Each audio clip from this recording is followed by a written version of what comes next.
भाभी जरा मेरा टिफिन दे दो, कॉलेज के लिए लेट हो रही हूँ। ये ले बेटी तेरा टिफिन। तभी रमन भी वहाँ आ जाता है। माँ, तुम अकेले ही सारा काम क्यों कर रही हो? प्रतिज्ञा कहाँ है? तुम्हें उसकी फिटनेस का तो पता है ना, बैकयार्ड में एक्सरसाइज कर रही है। फिटनेस और एक्सरसाइज वगैरह ठीक है, लेकिन उसे घर के काम में तुम्हारी मदद भी तो करनी चाहिए। अरे ठीक है, सीख जाएगी। जब तक मैं हूं तुम्हें किस बात की फिक्र? हाँ। इसके बाद रमन और उसकी बहन दोनों घर से निकल जाते हैं और सास घर के कामों में व्यस्त हो जाती है। वहीं दूसरी तरफ प्रतिज्ञा अपनी एक्सरसाइज पूरी करके थकी हुई गार्डन में ही बैठ जाती है। आज तो पूरे 2.5 घंटे एक्सरसाइज कर ली। Now I am tired. थोड़ी देर आराम करके फिर शाम को योगा करूंगी। प्रतिज्ञा अपने कमरे में जाकर सो जाती है। सुबह से शाम हो जाती है। रमन और रेखा भी घर वापस आ जाते हैं, पर प्रतिज्ञा अभी तक कमरे से बाहर नहीं निकलती, जिस पर एक बार फिर अपनी माँ को अकेले काम करते हुए देखकर रमन उनसे कहता है, माँ, तुम हर समय अकेले काम में लगी रहती हो। आखिर प्रतिज्ञा पूरा दिन करती क्या है? बेटा, वो थक कर आराम कर रही है, आ जाएगी। तुम हाथ मुंह धोकर डिनर करने आ जाओ। रमन बिना कुछ बोले वहाँ से चला जाता है। थोड़ी देर बाद वो सब डिनर करने बैठते हैं। तभी प्रतिज्ञा भी वहाँ आ जाती है और डिनर में बने खाने को देखकर बोलती है, मम्मी ये क्या, सब कुछ तला भुना बनाया है। यू नो, ऐसा खाना आप सब और मेरी हेल्थ के लिए कितना खराब है। प्रतिज्ञा, तुम खुद कभी माँ की मदद करती नहीं और ऊपर से खाने में नुक्स निकाल रही हो। अरे बहू, हम सबकी हेल्थ के बारे में ही तो सोच रही है। बहू, मुझे ना वो डाइट वाला और बिना घी तेल का खाना बनाना आता नहीं। कुछ नहीं होता मम्मी, वो भाभी बना लेगी। आखिर इतनी फिटनेस फ्रीक है, डाइट फूड बनाना भी जरूर आता होगा। वो सब डिनर करके सोने चले जाते हैं। अगली सुबह फिर हमेशा की तरह प्रतिज्ञा अपनी एक्सरसाइज और योगा करने लगती है और उसकी सास घर का सारा काम, जिसे करते हुए अचानक उनकी तबीयत खराब हो जाती है और सीने में दर्द शुरू हो जाता है।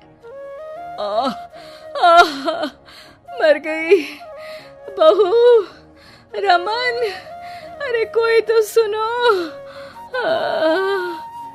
और इसी बीच वे बेहोश हो जाती हैं।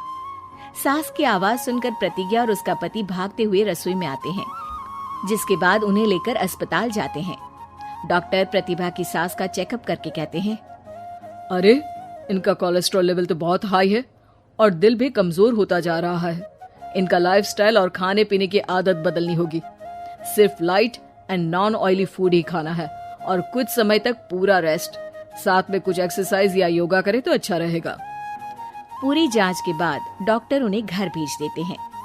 अब घर का सारा काम प्रतिज्ञा को करना पड़ता है, जिससे वो अपनी सास के साथ पूरे घर को डाइट फूड खिलाना शुरू कर देती है। प्रतिज्ञा, ये क्या बेस्वाद और फीका खाना है, मैं ये सब नहीं खाने वाला। हाँ भाभी, बीमार तो मम्मी है, फिर हम ऐसा खाना क्यों खाएं? प्रतिज्ञा किसी की बात पर कोई ध्यान दिए बिना सास को बढ़िया एक्सरसाइज कराने के साथ कुछ न कुछ गड़बड़ करते हुए घर का काम करती रहती है। एक शाम रमन प्रतिज्ञा से चाय मांगता है। ये लीजिए, पर मैंने इसमें चीनी थोड़ी कम डाली है। रमन चाय पीता है और तुरंत ही उसे दोबारा कप में पलट देता है। अर्र, कौन सा जहर है? अरे जहाँ खाने में नमक डालना होता है वहाँ डालती नहीं और इसमें नमक ही नमक भर दिया। ओए माँ, सॉरी, मैं दूसरी चाय बना देती हूँ। अरे रहने दो, तुमसे फिटनेस का ध्यान रखने के अलावा और कुछ नहीं हो सकता। इसके बाद प्रतिज्ञा कपड़े धोने जाती है, जिसमें वो रंगीन और सफेद सब कपड़े एक जगह मिक्स कर देती है, जिससे एक कपड़े का रंग दूसरे पर चढ़ जाता है और उसी वजह से रेखा की नई ड्रेस खराब हो जाती है। भाभी, ये आपने क्या किया? मेरी नई ड्रेस थी, सारी खराब कर दी। सॉरी रेखा, मुझे पता नहीं था और मैंने सारे कपड़े एक साथ ही वॉशिंग मशीन में डाल दिए। जहाँ एक तरफ प्रतिज्ञा घर के हर काम में रोज कोई ना कोई ब्लंडर करती, वहीं सास को एक्सरसाइज कराने और हेल्दी फूड खिलाने में कोई कमी नहीं छोड़ती। जिस वजह से जल्द ही उसकी सास पहले से भी अच्छी हो जाती है। हेल्दी फूड तो ठीक है, पर बहू आज हम खीर बनाएंगे। मम्मी, मुझसे खाना तो ठीक तरह बनता नहीं, खीर कैसे बनाऊंगी? और अगर अच्छी नहीं बनी तो रमन गुस्सा हो जाएंगे। अरे कोई गुस्सा नहीं होगा, और देखना खीर भी बहुत स्वादिष्ट बनेगी। प्रतिज्ञा की सास उसके साथ रसोई में जाकर उसकी मदद करते हुए खीर बनाना सिखाती है, जिसे खाकर रमन तारीफ करते हुए कहता है, वाह क्या टेस्टी खीर बनी है, मजा आ गया आज तो। आज ये खीर प्रतिज्ञा ने बनाई है। क्या बात, आखिर तुम खाना बनाना सीख ही गई? पूरा तो नहीं सीखा, पर सीख रही हूँ। और इसमें मैं अपनी बहू की बिल्कुल वैसे ही मदद करूंगी जैसे इसने एक्सरसाइज करने में मेरी मदद की। अब प्रतिज्ञा घर के काम में सास की मदद करने लगती है और उसकी सास एक्सरसाइज में प्रतिज्ञा को कंपनी देने लगती है, जिस पर दोनों सास बहू की जोड़ी को देखकर रेखा और रमन भी इंस्पायर हो जाते हैं। आज के बाद हम भी आपके साथ एक्सरसाइज करेंगे। अब पूरा परिवार एक साथ एक्सरसाइज करके डाइट फूड खाने लगता है। अरे बबलू बेटा, बड़ी ही मुश्किल से पाल पोस कर तुझे बड़ा किया है। तू जानता है, एक बार घर में दूध सिर्फ 1 गिलास ही बचा था। फिर माँ, फिर क्या हुआ? बेटा, चाय पीने का मन था, लेकिन मैंने ना पूरा ग्लास का दूध तुझे पिला दिया। बेटा, खुद तो साड़ी में पूरा जीवन काट दिया, लेकिन तुझे ब्रांडेड कपड़े ही पहनाए। हाँ माँ, लेकिन तेरे पास तो कई साड़ियाँ हैं। अभी 2 दिन पहले ही तो तू सव्यसाची की साड़ी लेकर आई है ना? अरे डुप्लीकेट है बेटा, डुप्लीकेट, केवल 80,000 की। मैं दुखारी औरत कहाँ ओरिजिनल सव्यसाची पहन सकती हूँ। बबलू इमोशनल होकर, हाँ माँ, मैं जानता हूँ तूने मेरे लिए बड़े समझौते किए हैं, मैं हमेशा तेरा ख्याल रखूंगा। ये बोलकर बबलू वहां से चला जाता है। वहीं पास के गांव में रश्मि रहा करती थी। रश्मि एक बहुत ही व्यवहार कुशल लड़की थी। ये देख माँ, मैंने ये चादर सिली है और इसमें कढ़ाई की है। ये मैं अपनी होने वाली सास के कमरे में बिछाऊंगी। हाँ बेटा, जरूर। माँ, मेरी शादी जिस भी घर में होगी ना, मैं उस घर को स्वर्ग बना दूंगी। तभी रश्मि का भाई वहां आ जाता है। हाँ, और वहां रहने वालों को स्वर्गवासी। अरे चुप रह, सारा दिन काम काम काम। तुझे फिक्र भी है, तेरी बहन बड़ी हो गई है, उसके लिए कोई लड़का भी देख। अरे वही तो बताने आया हूँ माँ। भाई बबलू की बात माँ से करता है और फिर रश्मि की शादी बबलू से हो जाती है। रश्मि शादी के बाद, माँ जी, मैं आपके पैर में तेल लगा देती हूँ, सारा दिन आप थक जाती होंगी ना। ये बोलकर वो सास के पैर में तेल लगाती है। रश्मि सास का कमरा सजाती, उनके कपड़े ठीक करती और हमेशा हर जगह उनके साथ जाती। लेकिन सास तो सास है। एक दिन रश्मि की माँ उसके ससुराल आती है। अरे रश्मि बेटा, कैसी है तू? बहुत दिन हो गए तुझे देखा नहीं तो मिलने आ गई। अरे माँ, आप बताया नहीं कि आप आने वाली हो, मैं आपके लिए कुछ अच्छा बनाती। तभी वहां रश्मि की सास आ जाती है। अरे बेटी के घर का तो पानी भी नहीं पिया जाता रश्मि बहू। वो तो बहुत पुरानी बात है माँ जी। माँ तो इतनी दूर से आई हैं, कुछ खाएंगी नहीं तो कैसे होगा? अरे नहीं नहीं रश्मि, कोई बात नहीं, बस तुझसे मिलने और तुझे देखने का मन था, सो चली आई। अच्छा, अब चलती हूँ। रश्मि को सास की बात का काफी बुरा लगता है, लेकिन वो कुछ नहीं कहती। अगले दिन, अरे बबलू, तेरी सास आई थी कल, बेटी के घर आई और वो भी खाली हाथ। मैंने तो खड़े पैर ही वापस करवा दिया।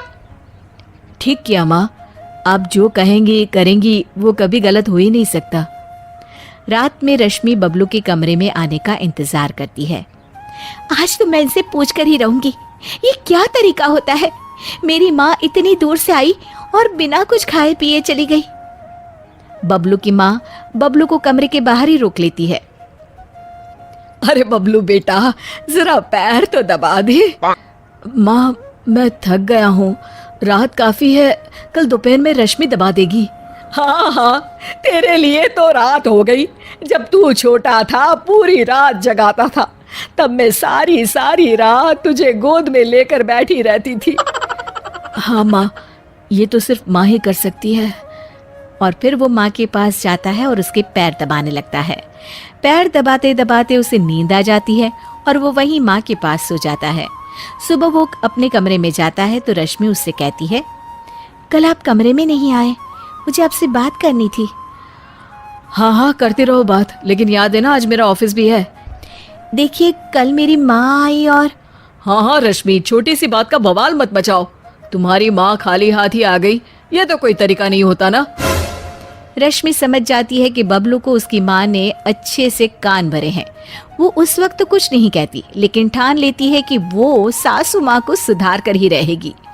दोपहर में सास कहती है, अरे खाना खाने का वक्त हो गया है रश्मि, कहाँ हो तुम? माँ जी, हमारे घर में रिवाज है कि जिस दिन ससुराल से बहू की माँ बिना खाए जाए, उसके अगले पूरे 1 हफ्ते ना खाना बनाता है ना कोई खाता है। ये बोलकर रश्मि वहां से चली जाती है।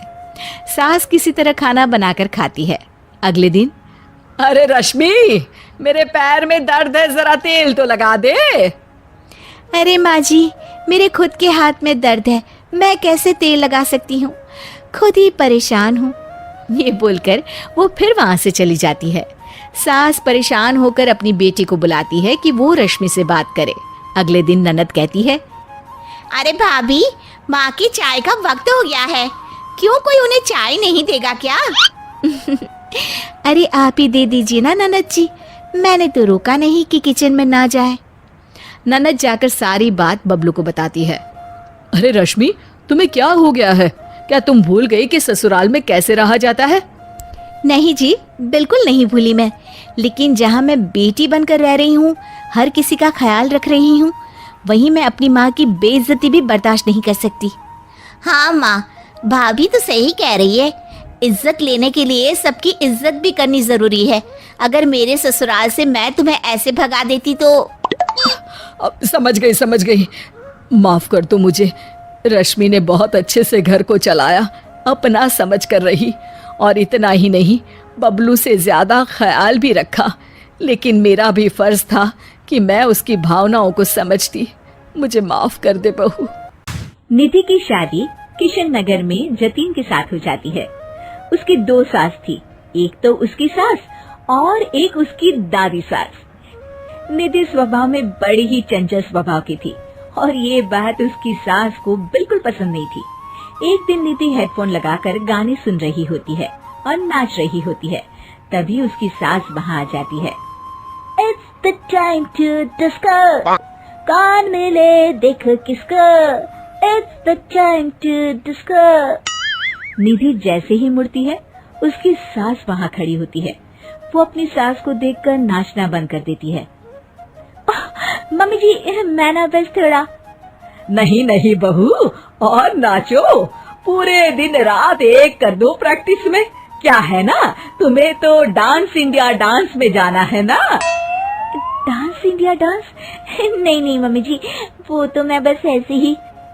हाँ पता है, तुम ऐसे ही ठुमके मार रही हो, नाश्ता तो बना नहीं है अब तक। ओह बस मम्मी जी, मैं जा ही रही थी बनाने। तभी वहाँ निधि की दादी सास आ जाती है।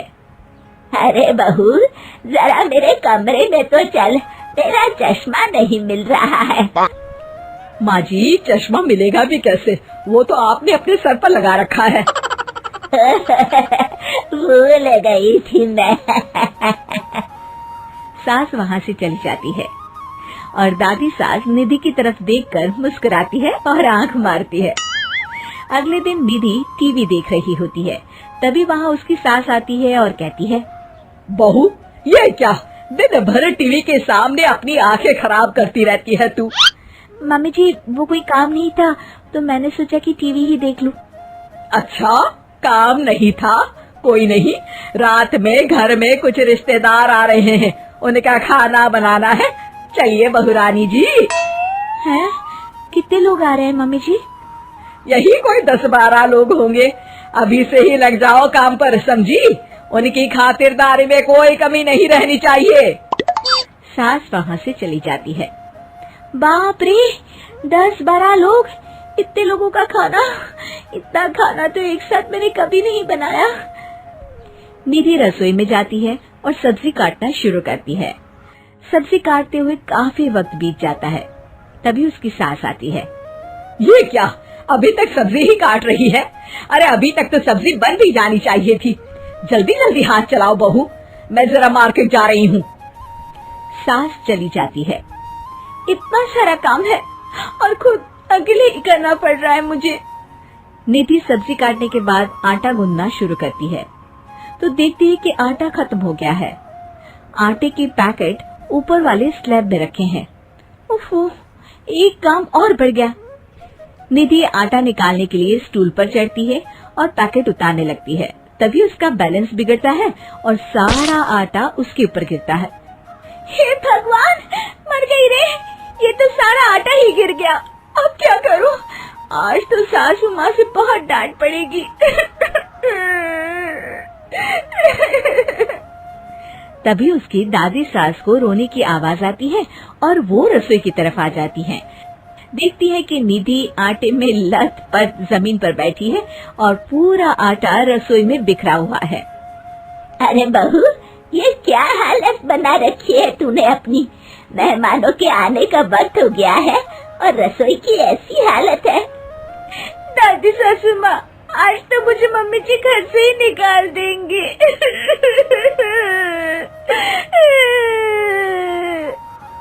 ओफो, रोना बंद भी करो और जल्दी से सफाई शुरू करो। चलो, खाना मैं बना देती हूँ। निधि सफाई में लग जाती है और दादी सास झटपट सारा खाना बना देती है। रात में सारे मेहमान खाने पर बैठते हैं। लीजिए ना, आज तो सारा खाना हमारी बहू ने बनाया है। सब खाना शुरू करते हैं। कैसा लगा आप लोगों को बहू के हाथ का खाना? खाना तो बहुत ही अच्छा बना है। हाँ, और ये पालक पनीर तो बहुत ही अच्छा है। ये सुनकर निधि बहुत खुश हो जाती है और अपनी सास की तरफ देखती है तो देखती है कि उसकी सास तो कुछ भी खा ही नहीं रही होती। अरे मम्मी जी, आप लीजिए ना, मैं परोसती हूँ आपको। ये लीजिए पालक पनीर और ये लीजिए रोटी। सास जैसे ही खाने का निवाला खाती है तो अपनी बहू की तरफ देखती है। कैसा बना है खाना मम्मी जी? सास दादी सास की तरफ देखती है। अब बहुत अच्छा खाना बना है। दादी सास समझ जाती है कि उसकी बहू को पता चल गया है कि खाना उन्होंने बनाया है और निधि ये सोचकर घबरा रही होती है कि अब उसकी सास उसका क्या हाल करेगी। सारे मेहमान चले जाते हैं। बहू, तुम्हें शर्म नहीं आती? सारा खाना तुम्हें सासू माँ से बनवाया? नहीं मम्मी जी, वो दरअसल आटा। तभी दादी सास वहाँ आ जाती है और निधि की बात काटते हुए कहती है। अरे बहू, मेरी थोड़ी सी तबीयत ठीक नहीं लग रही, तू जरा डॉक्टर को तो बुला दे। अरे सासू माँ, क्या हो गया आपको? चलिए कमरे में आइए आप। सास निधि की दादी सास को अंदर लेकर जाती है और दादी सास एक बार फिर से निधि की तरफ देखकर मुस्कुराती है। दादी सास ने मुझे फिर से बचा लिया।